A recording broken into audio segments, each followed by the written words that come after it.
Researchers हैरान तो तब हुए जब उनको एंटार्क्टिका की बर्फ के अंदर से ये खौफनाक आवाज सुनाई दी। हालांकि वो स्टडी तो किसी और चीज पे कर रहे थे, लेकिन इस आवाज ने उनको एक नई बहस में उलझा दिया। जेम टीवी की वीडियोस में एक बार फिर से खुशामदीद। नाजरीन, हम इंसानों ने जब से एंटार्क्टिका को डिस्कवर किया है तब से लेकर हम इसकी मिस्ट्रीज में उलझते ही जा रहे हैं। यूरोप से भी 40% बड़ा ये बर्फानी कॉन्टिनेंट करीब 1,36,00,000 स्क्वायर किलोमीटर के एरिया पर फैला हुआ है। यानी इसमें 4 इंडिया या फिर 17 पाकिस्तान जैसे मुल्क फिट आ सकते हैं। एंटार्क्टिका दुनिया का वो वाहिद कॉन्टिनेंट है जिसको अभी तक सबसे कम एक्सप्लोर किया गया है, और उसकी वजह हम सब जानते हैं। जी हाँ, यहाँ की एक्सट्रीम कंडीशंस। पूरी दुनिया में जितनी भी बर्फ है पहाड़ों पर या फिर बड़े बड़े ग्लेशियर्स में, उन सबको इकट्ठा भी कर लिया जाए तो वो एंटार्क्टिका की बर्फ का सिर्फ 10% हिस्सा बनता है। इससे आप अंदाजा लगा सकते हैं कि एंटार्क्टिका की आइस शीट्स कितनी बड़ी है। पिछले लाखों करोड़ों सालों से यहाँ बर्फ लगातार जमा हो रही है, जिसकी गहराई कई मकामात पर 4.7 किलोमीटर तक नोटिस की गई है। यानी एंटार्क्टिका की बर्फ के अंदर 5 बुर्ज खलीफा सीधे खड़े किए जा सकते हैं, और उसके बाद भी काफी ज्यादा जगह खाली बच जाएगी।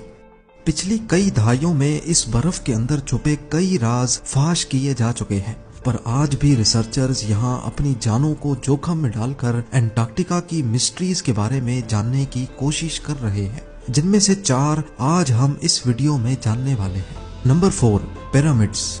एंटार्क्टिका के बारे में कई जियोलॉजिस्ट अपनी अलग अलग राय रखते हैं। कोई कहते हैं कि यहाँ इतने सख्त हालात हैं कि इधर कोई भी एंशिएंट सिविलाइजेशन नहीं बसती थी। कुछ एलियंस और एक्स्ट्रा टेरेस्ट्रियल सिविलाइजेशन का लिंक एंटार्क्टिका से जोड़ते हैं, लेकिन 2016 में सैटेलाइट ने एंटार्क्टिका में एक बहुत ही हैरत अंगेज मंजर कैप्चर किया।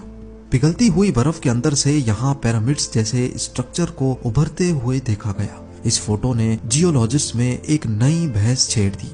इसकी चारों साइड्स एग्जैक्टली ऐसी ही दिखती हैं जैसे इजिप्ट के पिरामिड्स की हैं, और एक एक साइड एग्जैक्टली 2 किलोमीटर बड़ी है। रेफरेंस के लिए आपको बताते चलें कि गीजा के सबसे बड़े पिरामिड की साइड्स सिर्फ 750 फीट या फिर 220 मीटर्स ही है। इस बात के काफी ज्यादा चांसेस हैं कि ये कोई नेचुरल फॉर्मेशन नहीं, बल्कि किसी सिविलाइजेशन के हाथों बनाए हुए पिरामिड्स हैं। और अगर वाकई ये किसी ने बनाए हैं तो फिर ये भी मुमकिन है कि इतने बड़े एंटार्क्टिका में और भी कई पिरामिड्स होंगे या उनसे रिलेटेड सीक्रेट्स बर्फ के अंदर ही दफन होंगे। अब अगर एक सेकंड के लिए इस थ्योरी को सच मान लें तो हमारे जहन में बहुत सारे सवालात जन्म लेते हैं कि आखिर वो कौन लोग थे और इतनी ज्यादा ठंड में उन्होंने ये काम कैसे अंजाम दिया। हाँ, ये बात दुरुस्त है कि आइस कोर ड्रिलिंग से यहाँ लाखों साल पुरानी बर्फ के सैंपल्स भी मिले हैं, जिससे ये प्रूफ होता है कि लाखों करोड़ों साल पहले भी यहाँ ऐसे ही बर्फ होती थी जिसमें जिंदगी का होना पॉसिबल नहीं है। पर 2017